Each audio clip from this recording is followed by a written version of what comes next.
salam sejahtera. Selamat datang ke perkongsian wacana ilmu bagi tahun 2026 dari Jabatan Pengajar Melayu IPG Tun Abdul Razak, dan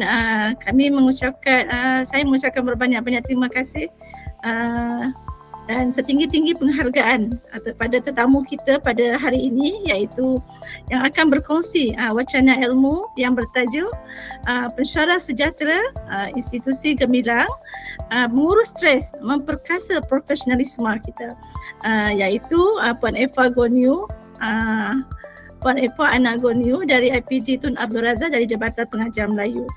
Baik, sebelum kita mengorak langkah, kita pergi kepada tajuk utama. Semulanya kita menjemput dan mempersilakan tetamu yang kita raikan pada hari ini, iaitu Puan Eva Ana Goniu. Boleh Puan ceritakan sedikit sebanyak tentang latar belakang Puan? Dipersilakan. Terima kasih Puan Ramona. Okey, saya mempunyai latar belakang dalam bidang pendidikan.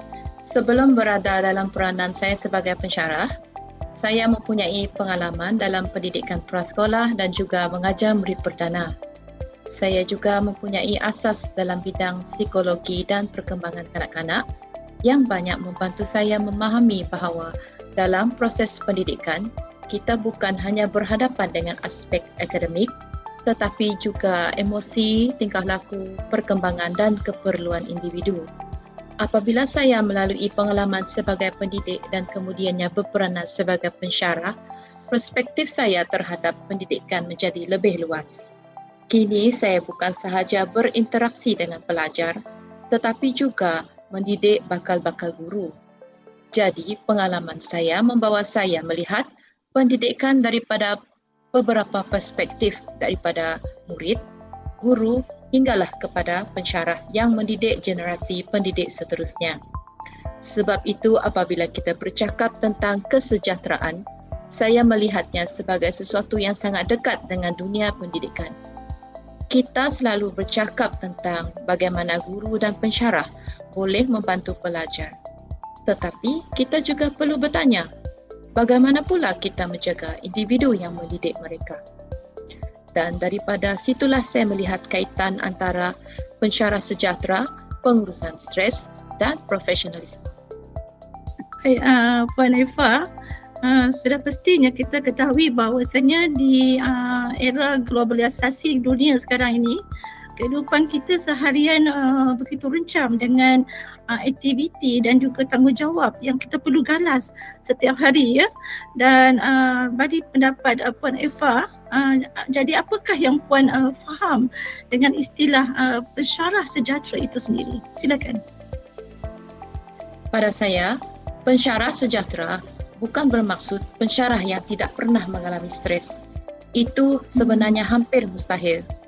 Kita semua berhadapan dengan tuntutan kerja dan kehidupan. Bagi saya, pensyarah sejahtera ialah seseorang yang mempunyai kesedaran terhadap keadaan dirinya, mengenal pasti sumber tekanan, mampu mengurus tekanan dengan cara yang sesuai dan tahu bila dia memerlukan sokongan. Kesejahteraan juga bukan sekadar keadaan fizikal. Ia melibatkan aspek emosi, mental, sosial dan profesional. Kerana seorang pensyarah mungkin hadir ke kelas setiap hari. Tetapi jika dirinya terlalu terbeban, terlalu letih atau emosinya tidak terkawal, keadaan ini boleh mempengaruhi cara beliau berinteraksi dengan pelajar dan melaksanakan tanggungjawabnya. Sebab itu saya melihat kesejahteraan sebagai satu asas kepada profesionalisme. Baik, Puan Eva, kita ketahui bahawasanya ramai orang yang menganggap stres itu sendiri sebagai sesuatu yang negatif. Dan adakah Puan bersetuju dengan pernyataan tersebut? Silakan. Okey, tidak semestinya. Pada saya, kita perlu melihat stres secara lebih seimbang. Ada tekanan tertentu yang boleh mendorong kita untuk lebih fokus dan bersedia. Contohnya, apabila kita mempunyai tugasan atau perbentangan yang perlu disiapkan, sedikit tekanan mungkin membuatkan kita lebih bersedia untuk melaksanakan tugas tersebut. Tetapi, masalah timbul apabila tekanan menjadi berlebihan, berpanjangan atau tidak diurus dengan baik. Pada ketika itu, tekanan boleh mempengaruhi emosi, tumpuan, tingkah laku dan prestasi kita. Jadi saya suka menggunakan satu ayat mudah. Tekanan yang terkawal boleh menjadi tenaga, tetapi tekanan yang tidak terkawal boleh menjadi beban. Sebab itu, persoalannya bukan bagaimana kita menghapuskan stres, tetapi bagaimana kita mengenal pasti, memahami dan mengurus stres supaya ia tidak menguasai kehidupan dan profesionalisme kita. Mungkin Puan Eva boleh jelaskan yang lebih lanjut, apakah antara punca stres itu yang Puan lihat dalam kalangan pensyarah itu sendiri? Silakan. Baiklah, saya melihat puncanya daripada beberapa aspek. Pertama ialah tuntutan pekerjaan dan organisasi. Pensyarah bukan hanya masuk kelas dan mengajar. Ada penyediaan bahan, pentaksiran, penyalaan, dokumentasi, mesyuarat, program, tugasan jabatan dan pelbagai tanggungjawab lain. Apabila banyak perkara perlu dilakukan dalam tempoh yang sama, kita boleh mengalami beban mental. Kedua ialah pengurusan masa dan keutamaan. Kadang-kadang bukan jumlah kerja semata-mata yang menjadi masalah, tetapi kita melihat semua tugasan sebagai perlu dilakukan serentak. Ketiga ialah hubungan interpersonal. Sebagai pendidik, kita bekerja dengan manusia. Kita berinteraksi dengan pelajar, rakan sekerja dan pihak pengurusan. Perbezaan pendapat, pandangan, salah faham atau komunikasi yang kurang berkesan juga boleh menjadi sumber kepada tekanan. Yang keempat ialah faktor individu itu sendiri. Ada individu yang mempunyai kecenderungan untuk terlalu mementingkan kesempurnaan. Keinginan untuk memberikan yang terbaik itu bagus, tetapi apabila kita merasakan semuanya mesti sempurna pada setiap masa, kita mungkin memberi tekanan yang terlalu tinggi kepada diri sendiri. Dan yang kelima ialah kehidupan di luar tempat kerja. Kita bukan hanya pensyarah, kita mempunyai keluarga, tanggungjawab sosial, kewangan dan kehidupan peribadi.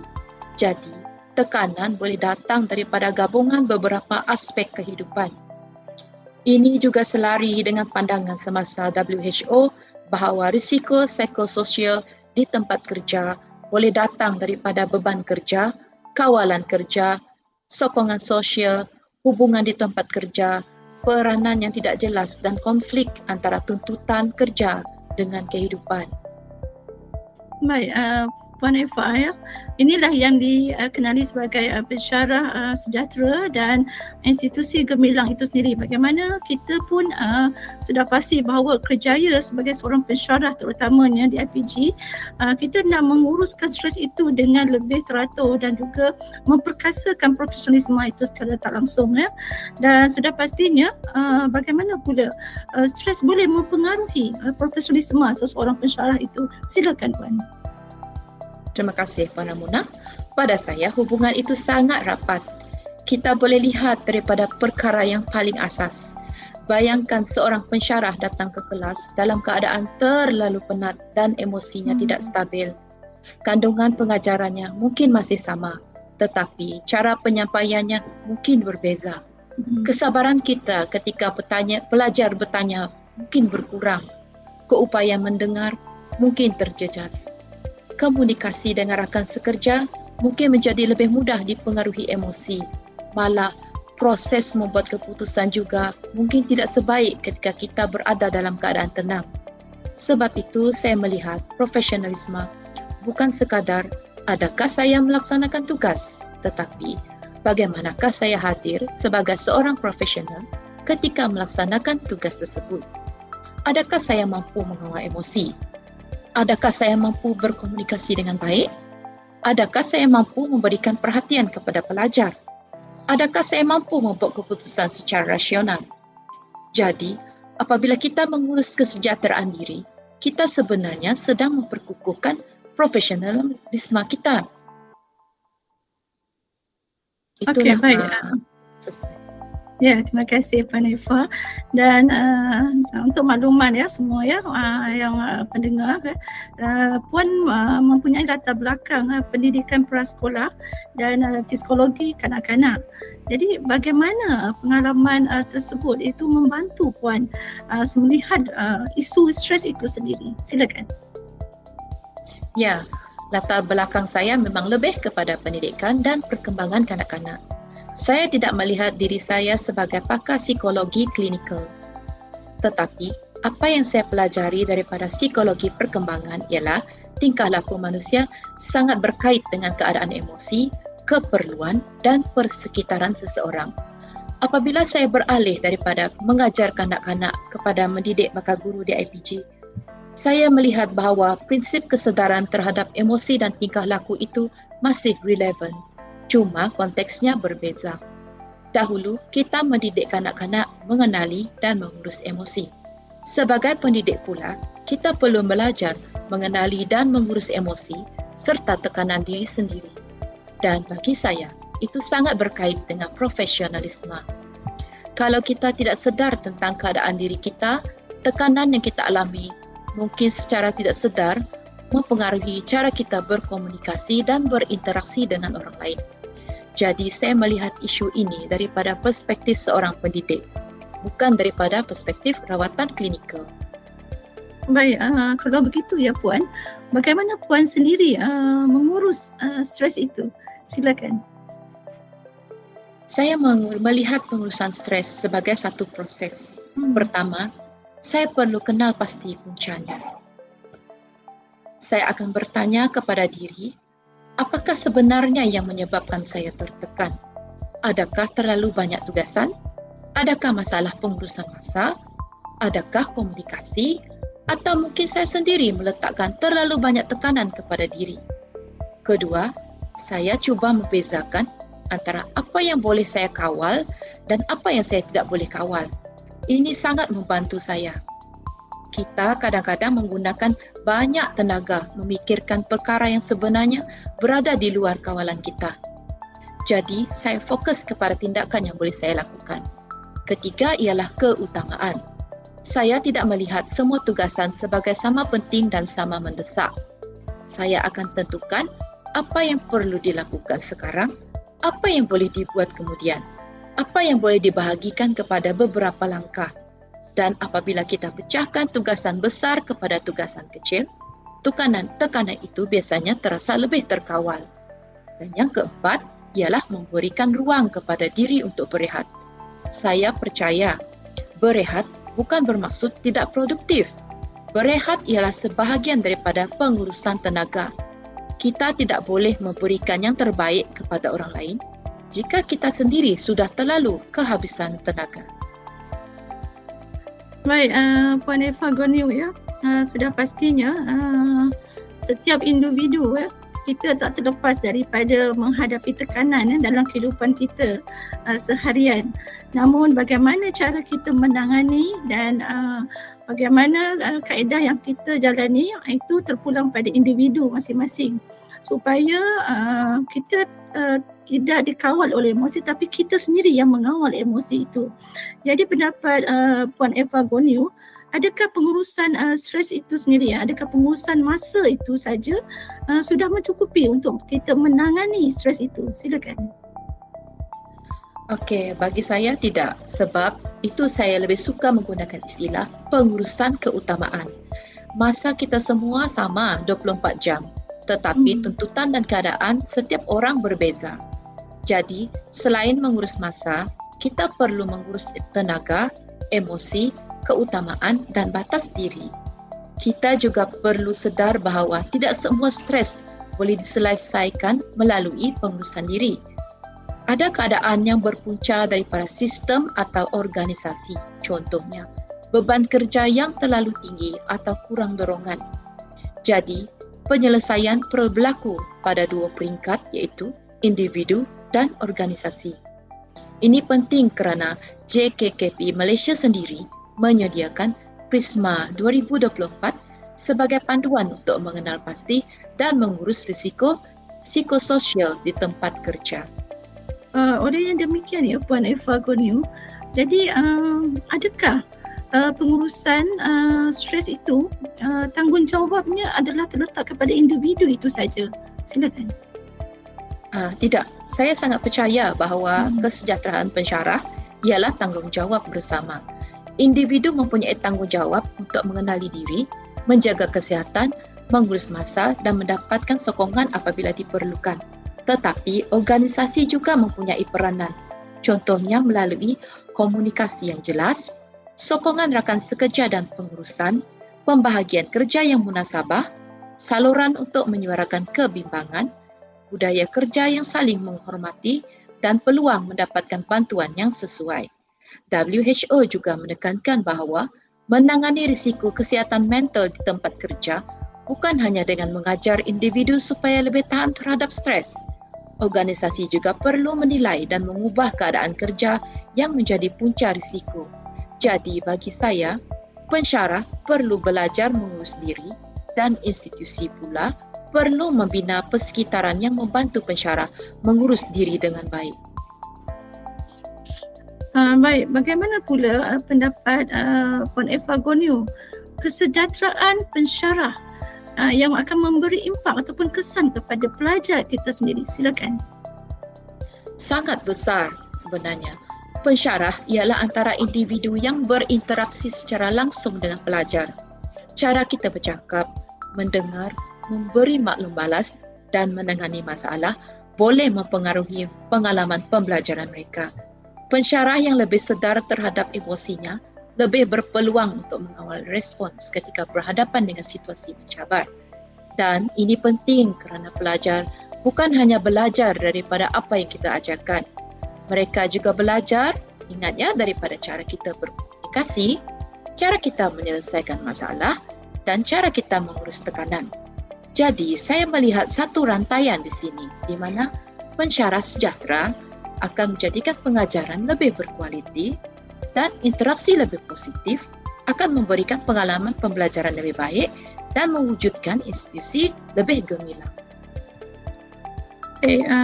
Puan Eva, kalau Puan diberi peluang untuk membina budaya pensyarah sejahtera di institusi itu sendiri, apa yang Puan akan lakukan? Silakan.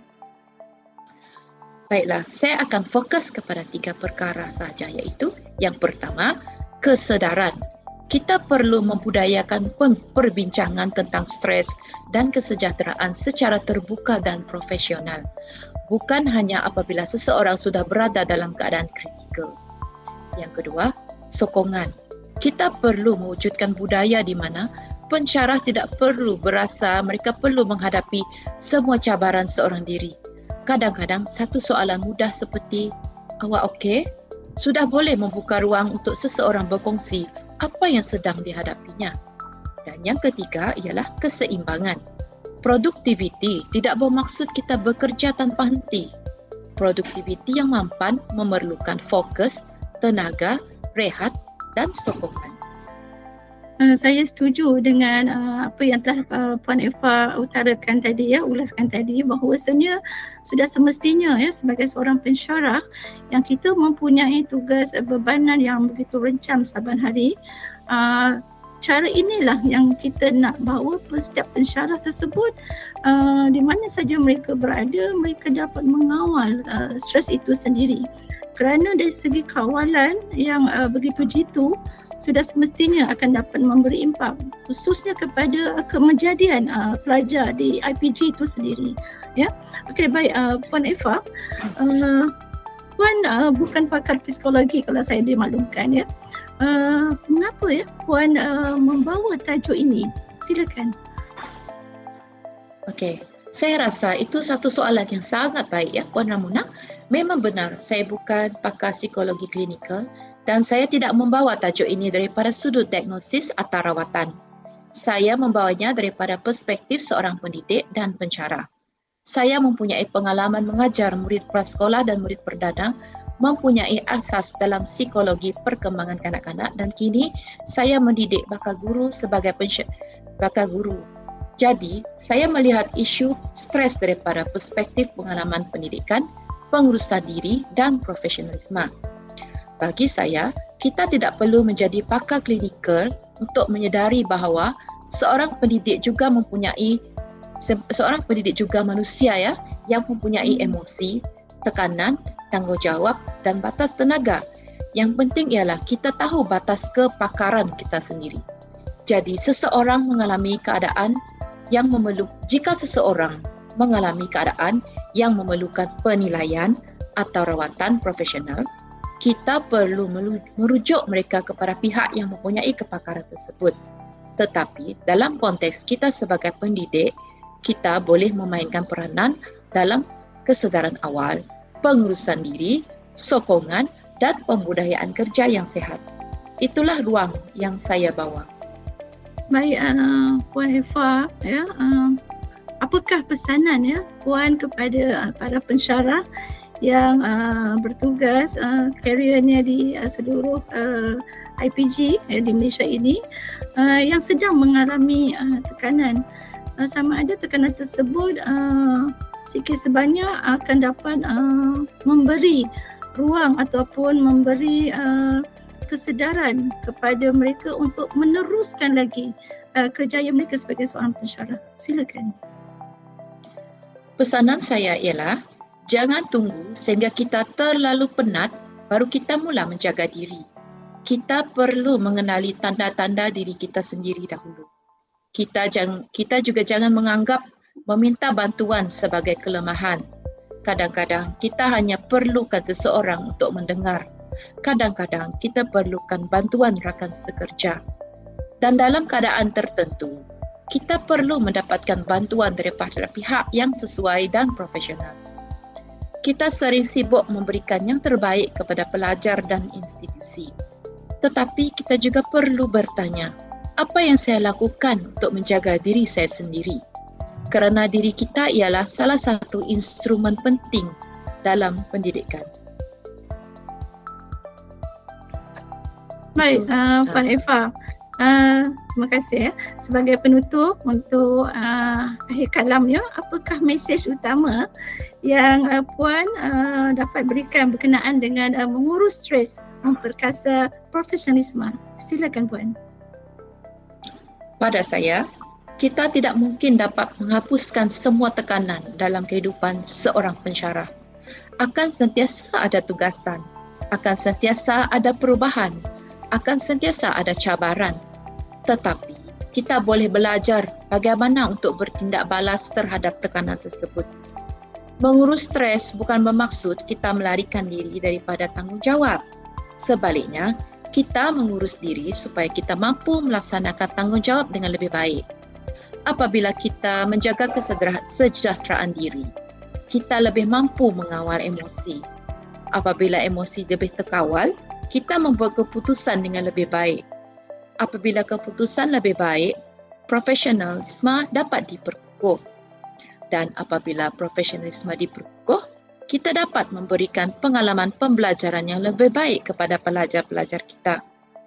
Akhirnya, semuanya kembali kepada tema kita, pensyarah sejahtera institusi gemilang.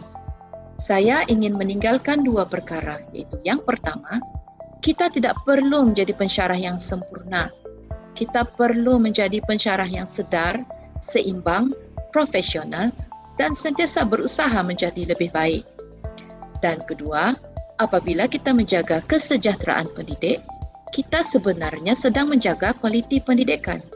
Kerana institusi yang gemilang bukan hanya dibina oleh sistem yang baik atau pencapaian yang tinggi. Ia dibina oleh manusia yang sejahtera, profesional dan mampu memberikan yang terbaik dengan penuh makna. Terima kasih Puan Eva Nagonio di atas perbincangan kita sebentar tadi berkenaan dengan mengurus stres dan juga memperkasakan profesionalisme. Jadi sebelum saya mengakhiri podcast kita pada hari ini, dengan itu ingin saya mengulas secara ringkas bahawasanya stres ini adalah bagaimana cara kita menanganinya ya, secara individu ya, untuk kita menjalani kehidupan kita seharian dengan lebih teratur ya. Dan sudah semestinya apabila kita dapat menangani stres itu mengikut kaedah dan cara kita sendiri, sudah pastinya kesan atau impak yang paling mendalam adalah kepada pelajar kita sendiri, ya, di mana pelajar-pelajar kita merupakan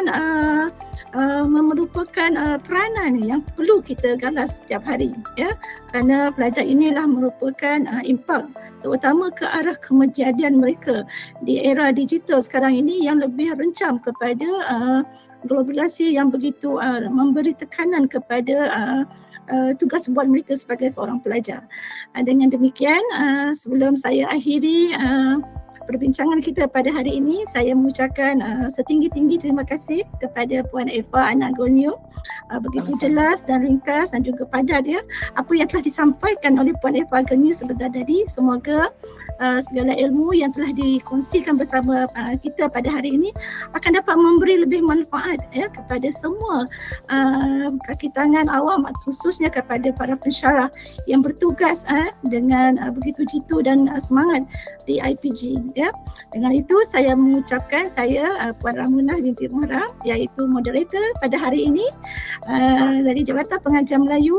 Saya mengucapkan berbanyak-banyak sekali lagi terima kasih kepada Puan Eva Anagonio, iaitu salah seorang pensyarah kami juga dari jabatan yang sama, iaitu Jabatan Pengajar Melayu, di atas perbincangan kita pada hari ini, iaitu pensyarah sejahtera institusi Gemilang dan mengurus stres dan juga memperkasakan profesionalisme kita pada hari ini.